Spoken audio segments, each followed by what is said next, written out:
E comigo nesta bancada de hoje, passo a apresentar a vocês, Rodolfo Maris, Cíntia Nunes, Maurício Felberg e Guilherme Mendes. Boa tarde, meus amigos, sejam todos muito bem-vindos, muito bem-vinda. Bem-vindo você também, que continua conosco na audiência. A gente já começa com assuntos de interesse da nação.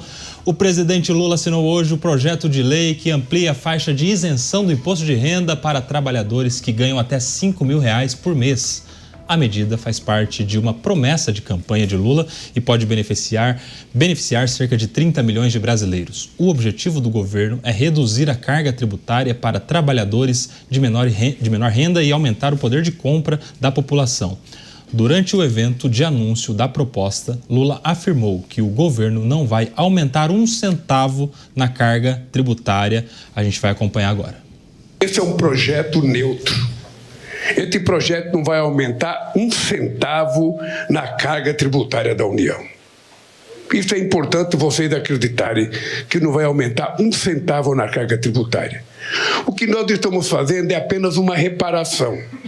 Nós estamos falando que 141 mil brasileiros, eu vou repetir, nós estamos falando que 141 mil pessoas que ganham acima de 600, acima de R$1 milhão por ano, vão contribuir para que 10 milhões de pessoas não paguem imposto de renda.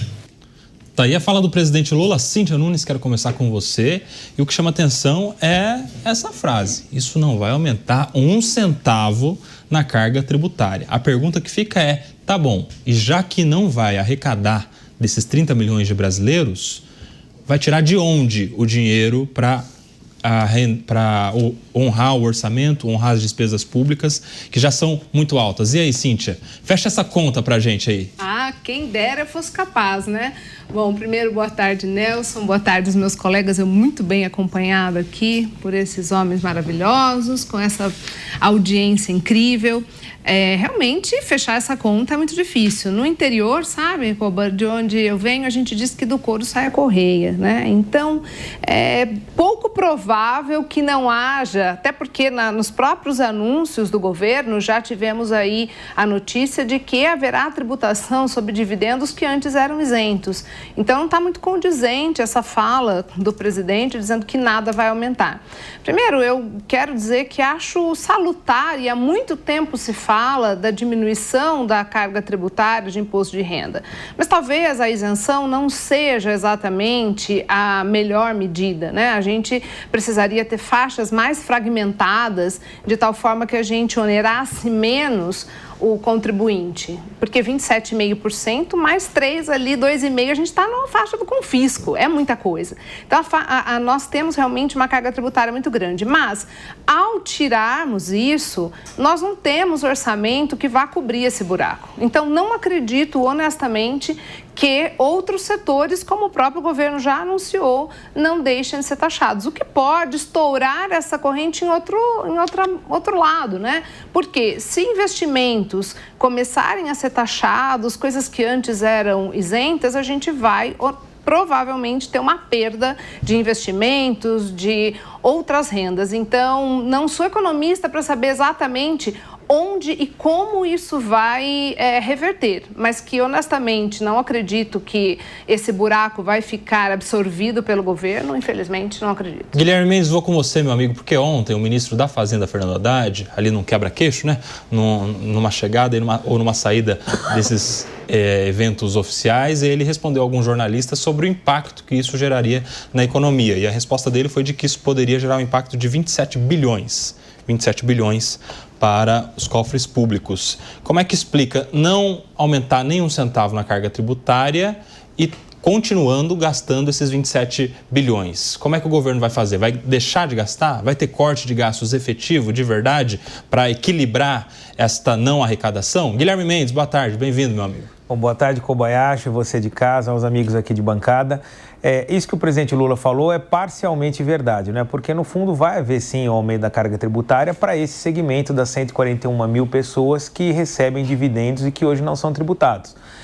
No fundo, o que tem aí é uma política de transferência de renda. Aqueles que investem entre os papéis mais conhecidos e mais famosos são as ações, e que recebem dividendos por conta desses papéis, vão passar a pagar um percentual sobre aquele lucro que eles oferem e que não é tributado. Fala-se em 1%, já se falou em 2%, 5%, o percentual ainda não foi definido, mas é importante dizer que esse tipo de brasileiro, que são essas 141 mil pessoas que dentro da miséria em que paira no nosso país, são pessoas privilegiadas na medida em que recebem os seus rendimentos tributáveis, sejam eles salários, participações em retiradas de empresas, vão passar a contribuir também sobre parte dos seus rendimentos que não são tributados.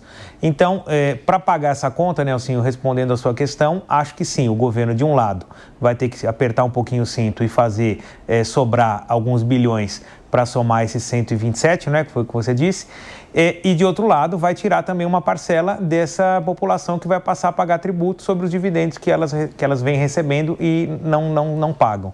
Acho que a conta vai ser composta por esses dois grandes grupos. De um lado, a economia do governo e de outro, a tributação sobre os dividendos. Agora, Rodolfo Maris, meu amigo, eu quero entender do aspecto político, como é que isso cai na opinião pública? Porque era promessa de campanha, quando isso foi anunciado no fim do ano passado pelo ministro Fernando Haddad, não pegou bem, o mercado reagiu mal, porque foi feito na mesma oportunidade em que eles anunciavam o pacote fiscal de corte de gastos, né? Isso pareceu, na verdade, uma irresponsabilidade fiscal, né? Como é que você vai anunciar uma questão de diminuir as despesas para ficar tudo dentro ali do azul nos cofres públicos e você já anuncia que você vai deixar de arrecadar? Na ocasião pegou mal. E agora, Rodolfo Maris, você acha que é uma nova chance para esse tema servir para frear a onda de impopularidade do presidente? Isso tem chance de reverter em popularidade ou está muito difícil? Quero te ouvir, Rodolfo Maris. Olha, Nelson, boa tarde meus amigos de bancada, boa tarde você em casa. Só uma pessoa que me conhece bem como você jogou no meu colo a questão política. Muito obrigado por isso.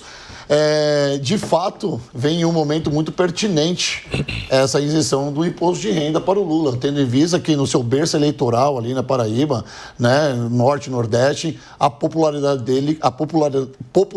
dele caiu bastante. Ou seja, não está num momento muito bom, e eu atribuo isso também aos seus ministros. Por que não é o Haddad que está falando sobre essa isenção do imposto de renda, por exemplo? Por que não é a ministra do Desenvolvimento que está falando sobre isso também, por exemplo? Porque, por exemplo, também na questão lá da Amazônia, na questão do petróleo da Amazônia, não é a ministra que vem falar. Ou seja, o Lula saiu do papel coadjuvante nesses 2 anos para se tornar o ator principal dessa eleição que ele está já querendo mirar para 2026. A popularidade dele é tudo que ele tem. E quando ele vem a público e fala que vai isentar o pobre, o coitado que ganha até 5 mil reais e coloca aí uma grande população, né? Cerca de 90% do nosso país recebe menos que 5 mil reais por mês. Ou seja, ele começa a direcionar seu discurso para quem o elegeu em 2022. E aí, o Maurício Felberg, primeiro, bem-vindo ao Linha de Frente, primeira vez aqui no programa, não é? No Linha, não, acredito que não, mas é sempre bom voltar. É sempre uma honra tê-lo conosco. Eu quero saber a sua opinião também, porque a ideia do governo é que isso seja aprovado neste ano ainda, justamente para valer a partir do ano que vem também conhecido como ano eleitoral, ano de eleições presidenciais. E aí, Maurício Felberg, está mirando nas eleições presidenciais do presidente Lula? Sem dúvida alguma, nem poderia ser diferente. Antes de mais nada, boa tarde, é um prazer, uma honra enorme voltar aqui a essa casa, Jovem Pan, voltar na sua companhia, Nelson Kobayashi. Está me devendo uma coisa, mas nós não iremos falar disso aqui no ar agora. Pagarei. Exatamente. Um prazer estar com vocês todos, doutora Cíntia, com o Guilherme, com o Rodolfo. Uma bancada altamente qualificada. Sem dúvida que a medida tem natureza eleitoral, de busca de voto. Todos aqui já esgotaram o assunto. O Guilherme, particularmente, foi muito feliz quando observou que é uma promessa de campanha que precisa ser cumprida. 90% da população, a grande massa da classe média, se insere nesses beneficiários dessa isenção. E, de outra banda, como bem colocou o Rodolfo, também é verdade que essa conta vai sair desses cerca de 141 mil beneficiados dos dividendos que não são tributáveis. Então, eu acho que vocês já esgotaram o assunto. A medida era prevista, tem natureza de busca de voto e essa conta vai sobrar para aqueles 141 mil beneficiários dos dividendos não tributados. Agora eu quero voltar no Guilherme, Gui. Como é que isso está sendo comunicado? Você acha que o governo está usando todo o seu potencial para comunicar bem essa questão? Você acha que isso está chegando melhor na ponta da linha depois da mudança na Secretaria de Comunicações, com a ida do Sidônio para o governo? E aí, como é que você está avaliando esta notícia pelo governo? Eu acho que essa é uma das notícias mais importantes dos últimos 15, 20 anos, porque na prática faz uma justiça fiscal com a maior parte da população brasileira, que são aqueles que, registrados, exercem trabalhos de baixa remuneração e que pagam proporcionalmente mais tributos do que aqueles que ganham mais. Não é que eles pagam mais percentualmente, porque não pagam. Como foi dito aqui, a questão da adequação das faixas de contribuição do imposto de renda é uma outra discussão muito grande. Além disso, a atualização das faixas de acordo com a inflação, tudo isso faz com que as pessoas debatam bastante quem contribui mais. Mas eu digo que elas pagam mais porque, proporcionalmente, o dinheiro que delas é tirado faz mais falta no sustento da sua família, no pagamento das suas contas, do que daqueles que ganham muito e também contribuem muito, né? 27,5% não é uma alíquota baixa.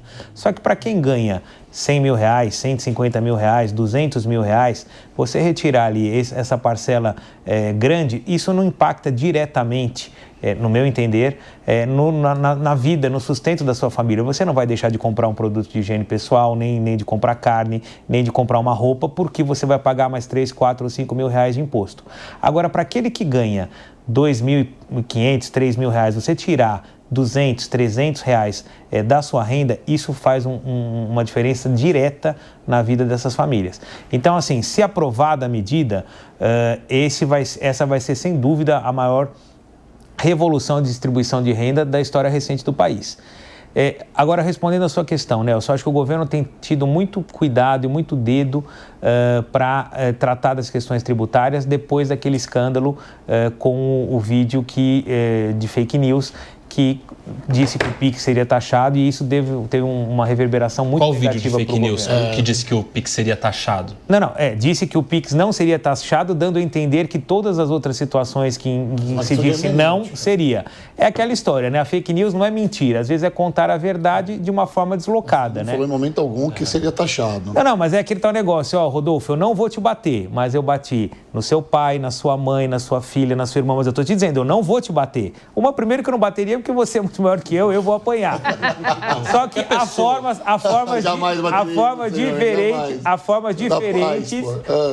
diferentes de fazer uma ameaça. Então, eu posso dizer isso. Então o que você está querendo dizer é que de fato ele tinha razão em falar aquilo porque o brasileiro já tinha apanhado até aquele momento. Não é essa questão. Não, eu quis dizer que muitas vezes você pode dizer uma coisa de forma verdadeira, sim, que é aquilo que o PIX não seria taxado, induzindo as pessoas a concluir de forma diferente. Pelo histórico do atual governo já, por exemplo. Pelo histórico dos fatos. É que muitas vezes, quando se associa fatos que não têm correlação, as pessoas concluem também algo que também não tem correlação, que foi exatamente o que aconteceu naquele vídeo. Mas, enfim, mérito do autor do vídeo, ele conseguiu atingir o seu objetivo, e demérito do governo, que não soube comunicar com qualidade aquilo que de fato aconteceria. Creio que talvez dessa vez, como vai ser uma medida institucional, não é só do governo, provavelmente o Congresso vai aprovar essa medida em ampla maioria, porque é uma medida muito popular e salutar para o país. Aí nós vamos ver a quem vão caber os louros, não é? Qualquer pessoa que disser que vai bater no Rodolfo já é fake news. Já é mentiroso, né? A não ser que seja armado. É verdade. Olha o tamanho. Eu tenho amigos. Eu tenho coragem. Mas tem gente maior que ele. Existe gente maior que ele. Claro, nada é absoluto. Uns 3 deve ter, né? Vai lá, Cíntia, eu quero também saber a sua opinião, porque esse governo já alcançou uma alta do crescimento do PIB, acima do esperado, inclusive, em relação a 2024, na comparação histórica, a maior nos últimos anos aí. Outro número que também favorece o governo é o menor índice de desemprego, aí também nos últimos anos todos, mas isso não chega para o brasileiro, porque o brasileiro não come PIB, o brasileiro não come índice de desemprego, o brasileiro chega no mercado e vê café caro, ovo caro. E aí, como é que comunica o governo esta iniciativa, esse projeto de lei, e mais do que isso, depois os próximos passos, como é que faz aprovar no Congresso? Você disse tudo, né? Não importa a gente ter índices, porque a população vive da realidade sensível dela. Então, a gente vai no supermercado. Imagina como que faz aqui o Rodolfo, que come 30 ovos por dia, segundo ele mesmo, já informou. Professora, depois desse aumento de domingo ele pra cá... Ele está milionário, porque 30 ovos por dia não é para qualquer um. Obrigado, Growth, pelo patrocínio. Então, realmente, a gente tem essa percepção, que é uma percepção muito ruim de como anda o país. De fato, o que eu percebi dessa vez é que o governo está pisando em ovos, literalmente, né? Para trazer para o público essas informações, trazendo de uma forma, tentando explicar melhor. Como eu disse, muito embora em muitas coisas eu não concorde com esse governo, eu acho salutar a medida. Eu só tenho o receio, de fato, de que, como não se fala em cortes efetivos, como a gente realmente não tem ali uma contrapartida para justificar, olha, nós estamos fazendo a nossa parte e também cumprindo a promessa de campanha, de alguma outra maneira isso vai estourar. O problema é como isso vai ser abafado, porque nós estamos... Eu não acho que ano que vem é ano eleitoral, a gente já está em ano eleitoral, né? Então, tudo vem sendo feito já nesse sentido. De tal forma que, Kobayashi, eu sinceramente acredito que essa medida vai passar, porque, como foi dito aqui pelos meus colegas, ela é salutar para a economia. O problema é que sozinha ela só traz um reflexo para os seus beneficiários, mas ela não resolve nada para a economia do país.